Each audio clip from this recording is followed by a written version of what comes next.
Hi, host Eric here, host of Talking with Famous People, and I'm here with the Rincones, Fernando and Abraham. They have come over to visit, and I showed them a video that I sent to a friend. This friend had sent me an email indicating that she was concerned about my overall life health, let's say. This video, this video that I sent to this friend could have been sent just as well to a couple of different other people who've also offered the same sort of critique.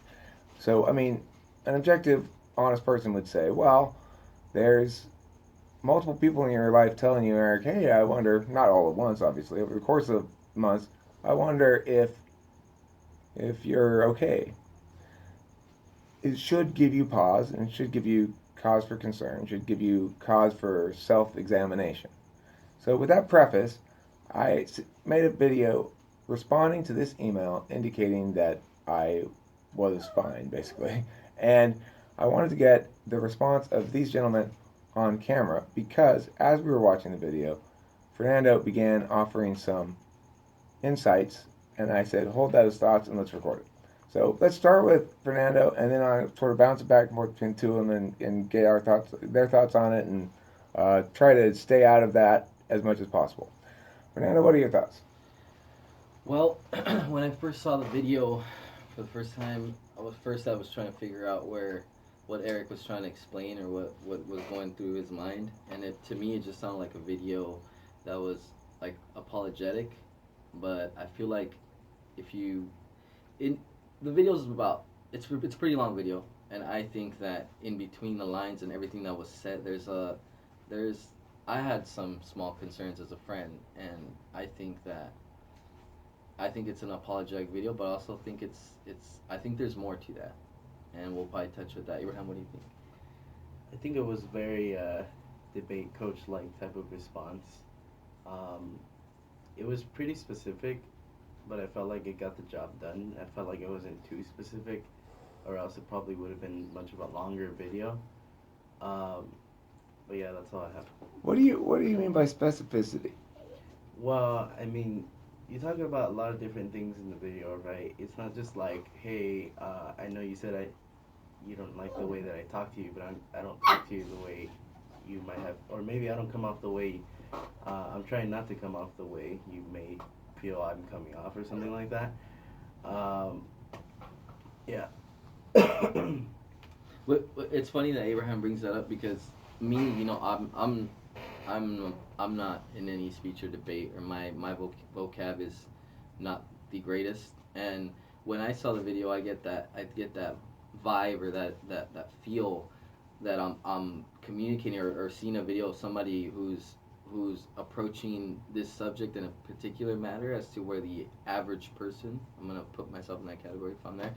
I feel like the what was expressed and what was explained maybe could have been expressed and explained in a more, I don't know, in a more, it I understood what he said, and what he said was accurate, and it was punctual, was correct. He expressed his emotions about how he felt between the friendship, but I didn't feel the warmth of that expression. Now if you grab the video, grab it as a whole, here it is in your face, beginning, middle to end. I noticed out of all the things that were said, if you catch the key points, you hear friendship, divorce, and towards the end, you hear I'm sorry. And to me, as a person, like those were the main focal points, and I probably did what Eric dislikes, and or what he calls diagnosing, which is me. I was like, aha, me as a 29-year-old man, maybe not with the capacity or intelligence as him, was like, I think this is might be Eric just his way of showing, telling the person, look, my intentions or whatever mishap we had or wasn't my original intention, because he seems like a really nice guy. I just feel Fernando, that's not diagnosing. That's interpreting. I'm interpreting, I guess. Diagnosing Yeah, is there's something wrong with you. yeah, yeah. Well, I guess You're not saying there's interpreting. something wrong with me. You're saying this is what I think you were trying to do with that video. And Yeah, and so I think that the reason I stopped you was not because I didn't like it. It was because I thought, oh, this is going to be interesting. I want to see what he has to say about it. right. I want to ensure I hear your guys' whatever negative, whatever things you don't think you should say. You wouldn't want to tell me directly. I want you to say directly. Right. It's and see, what I did though, here's how I did connect to the video. I connected to the video because I myself, I was not married, but it was like I was married because I was with my baby mom for 6 years of my life. And when I went through a breakup, which wasn't a divorce, but it was, we stopped being together. And for a whole year, I felt like, like everybody else, you feel broken hearted, you feel rejected. But I myself struggled with a lot of substance abuse, different things that I got into. I was in a bad rut and bad place in my life. And so when I saw Eric's video, I felt, and I could be completely wrong about this, but I felt like, you know what?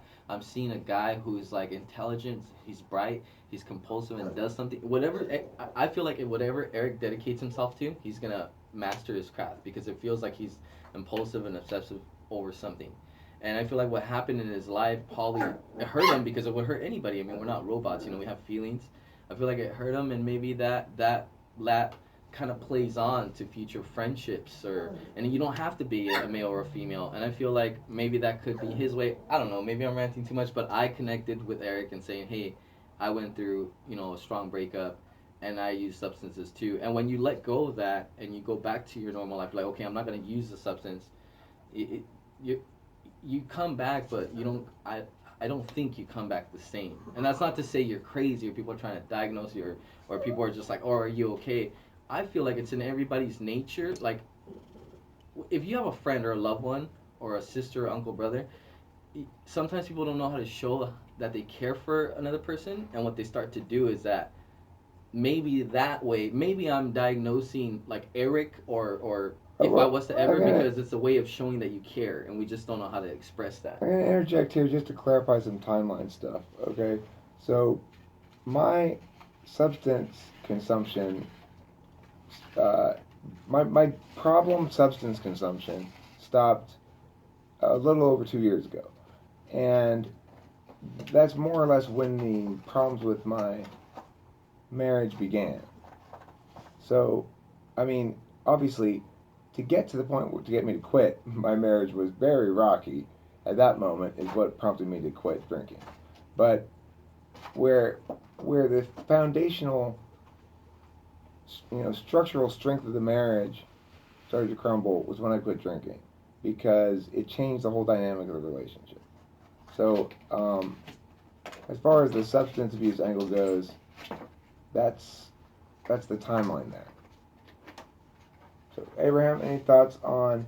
He's reading it as somebody who is fundamentally behaving in a manner that's responsive to a divorce. Is that what you're saying, Fernando? I don't think it's necessarily that. I think okay. It's like I can't even explain Okay, it. what Abraham? What are your thoughts on the question I just asked him? What was your question again? Okay, I asked him, is he saying that I am behaving as though, or um, manifesting someone who is going through a divorce? Um, I can see how that could probably be one of the best interpretations, because I feel as though the video was dedicated mainly towards like advice and coming from someone who's gone through like sort of a trial and tribulation type of thing. So, um, yeah, that's pretty much what I have to say on that. Abraham's going to be more careful than his brother, I think. Maybe not the product of a divorce, but the effects, right? It's like me, like what I got. It's like I got I got cheated on by one of a person who I thought was my best friend, right? And so they had an affair, and for him to act like I'm not gonna act different towards a future relationship or friendship with a male or female would be ridiculous. That would make me, shallow or not intelligent. So I feel like people have these walls, just because my wall may be made out of, and I use simple language. Maybe some people can connect to this video. Maybe some people are like, dude, what is Fernie doing? What's he smoking? But I feel like my walls can be made out of wood and calm because of what I've been through. And some people have a defense mechanism. Like, for example, I can defend myself in this physical realm, but I feel like Eric is very intelligent, and no matter what it is that my opinions are towards him, which I have nothing but love and respect for him. I admire him. He's a great guy. like the guy. I feel like any argument I make towards him will Whatever's just coming up pop- next is not yeah. going to be good. I feel like any argument I make towards Eric is gonna crumble because he dedicates himself to that craft. See, anything that comes across Eric's way, I feel like he's the type of personality he'll break it down and question it. Why is that real? Are you sure that's white and not black? And because he's so intelligent, he's easily maneuvering and would probably appear to be as he's probably right. And maybe he is, but half the time as humans, you can live a whole lifetime, and if you're lucky you'll get one best friend, and if you're lucky you'll be able to experience true love one time. Me, I'm more of the musician side, more of like the love and arts guy, so I learn in a different way, and my intelligence, like I said once again, is not as great. I don't really articulate or question things. Maybe I Did you should. hear that argument he made? That because I can argue so well, that if one is convinced of the truth I present, then one should dismiss it as less valid because because of the amount of persuasion I bring to it. I think that's absolutely fucking brilliant. That's just great. Wow. I mean, I love that little bit of craziness right there. That's so spot on. I think what that does right there is show you the difference between ENFP and ENTP. Right there. Because what's he ultimately adjudicating the outcome on? The well-being of people. What am I ultimately adjudicating the outcome on? The correctness of it. And my position is, by doing things the correct way, we maximize the well-being of people. His position is, at the end of the day, what matters is that everyone's okay, and your rationalizations aren't gonna, comfort the crying child, right? So, of course I'm right, but and of course the feelers are wrong, but that's okay because they think the exact same thing about themselves and me, and it's totally cool. And that's what it means to have a cognitive function, right? It means on some level I am unable to understand a worldview that would prioritize feelings and decision making in a decision making process as a good idea. And I think both these guys are unable to imagine a world where at the end of the day, when it came down to it, you wouldn't prioritize feelings over your rationalizations. I mean, and I think we have to have both balancing each other out, Because if you get, I mean, ENTP is the most relationship focused of all the rationalists, but in fact, we're the only rationalist type that's designated relationship focused. However, even so, and we have a little tendency towards not despotism, but towards ontological violence. And other rationalists have a tendency towards despotism. Who keeps the despots in check are these types, right? If so, no matter how perfectly INTJ explains why they should have authority over everyone, fucking these people are like, yeah, but those people are being hurt, and that's what matters. I think that's nice. Abraham, do you have any additional thoughts on this whole thing? Do you read it that way too? That that this is the effects of, okay, I mean, because look, here's the other thing. I know about a divorce where you get cheated on. Now that was a totally different aftermath than this one. When I got cheated on and I got divorced from my first wife, um, I was a complete wreck for years. But this divorce is entirely different. Like I said, I don't fit in anybody's boxes. I mean, that's what it boils down to. That shit that would normally be, but it's good to hear for me to hear this is because now I see, I get more data on how people interpret, and I know what additional meta work I need to do. So, all right, I need to talk about those inclinations towards defaulting towards certain boxes when certain impressions are given. I need to talk about that explicitly as a meta concept and make that the issue. This is a thing in general. This is the ENTP trick I'll share with everybody. Always meta up, always meta out. You never worry about if you get caught on something, like argumentation wise, like I've got you there, you go, yes, that's a let's examine the process by which you got me there. Now you're on top again, right? See? Right. I guess the way I look at it is, if it's like if you're walking and like you stepped on like on mud on your white shoes, right? And somebody tells you, you know, your neighbor tells you, hey, you got a brown stain, you know, you stepped on something, and you're like, oh man, leave me alone, you know, yeah, I'll get it later, right? And then maybe your friend tells you, hey, later on that day, hey man, you got a brown stain in your shoe, right?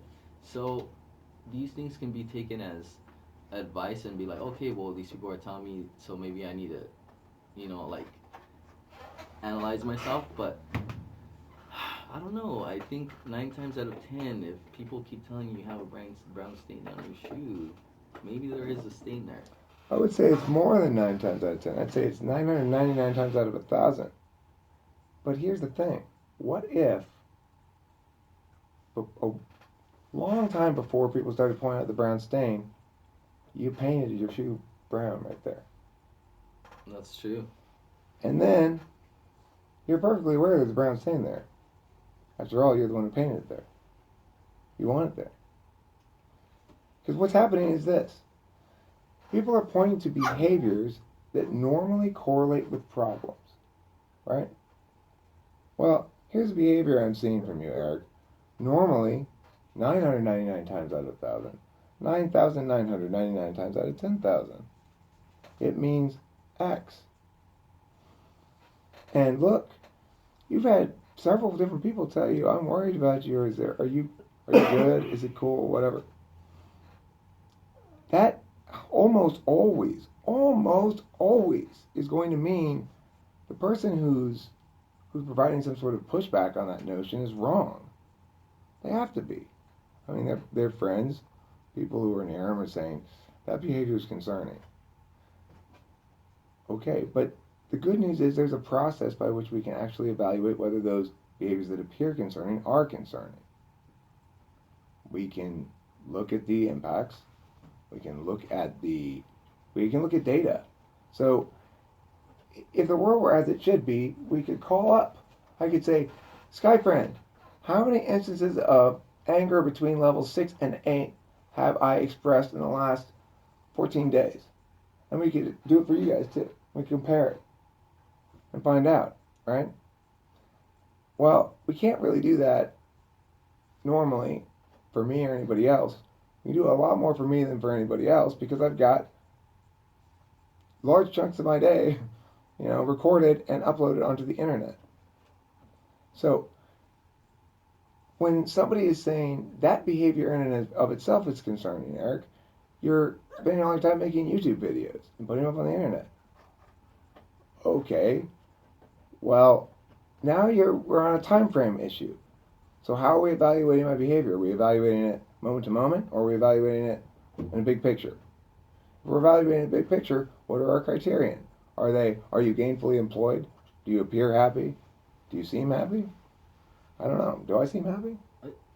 You know what when you just like everything you just said right now, sometimes I think like it's not really about like, it's not whether like, oh, what's wrong with there, like it's not about the videos online, it's not about what shirt you decide to wear on the morning. Like, yeah, don't confine to like what other people tell you. Somebody's telling you like, oh dude, you're wrong, like something's wrong with you, like, yeah, of course analyze and be like, wait, I'm not just gonna take this all in, like maybe I get a, you know what, this is what I'm feeling. And because I have to talk about where I'm coming from. It's not gonna be valid because I can't explain. Hey, don't I stop can't with the explain disclaimers. Look, stop with the disclaimers and stop with the worrying Okay, about my I can't feelings explain this shit. with facts, but here it is. Just spit it as you mean Okay. it. Don't worry about my feelings. Go. In order for friendships to grow, and unfortunately for society to accept you, like just a couple of times I've interacted with Eric, like I would just like to, for once, and granted I don't owe anything to Eric, and Eric doesn't owe me nothing, so I shouldn't demand anything from him.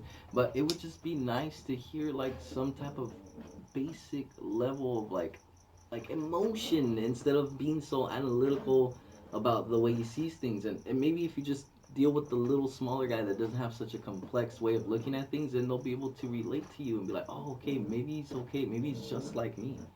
But that's the vibe I get. I feel like I feel I'm I think so that's because emotional. I think that's because Eric is like an ENTP, right? I'm the most emotional guy I know, except for you guys, except for emotional people. I'm getting emotional talking I'm about the this. most, look, I'm the most emotional rational you'll ever meet. Other ENTPs have much less developed FE than me, I think, and probably better SI. Most ENTPs are more rational than me. I'm quite emotional.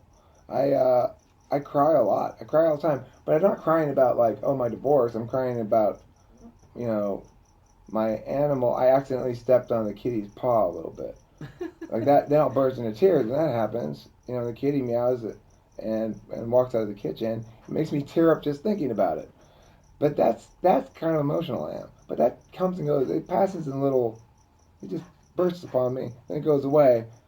That's what emotion should be, in my opinion. But why is it in my opinion? Because I have introverted thinking as my doing function. You guys, he has extroverted feeling as his leading function, which is why he's more careful than you, right? You are you are like your extroverted feeling is probably I don't know where's ENFJ's extroverted feeling? It's got to be up there. It's probably second. Anyway, yeah. So it's like you're worried about extrovert feeling people, but you're mostly interested in diving forward and playing, like me. Can hear You think it's accurate assessment of you? Yeah, I would say so. I mean, me growing. I mean, with me, I've always been, aside from enjoying music and art and everything, which there's always a downside. Nobody's perfect, so there's always a downside to being a certain person. Like when Eric's going to like, ENP or like all these abbreviations that I know nothing of, but I kind of get an idea what he's talking about. It's like the way certain traits that a person is, right, or a certain way of thinking. Um, I think my downside is that I my way of thinking is if somebody shows me something and says, "Hey, look, this is the on button. This is why it always turns on because they explain the science of it and it turns on all the time." My way of thinking is like, you know what? Maybe tomorrow it's not going to turn on, but not because there was an actual failure with the apparatus, but maybe because it doesn't want to turn on.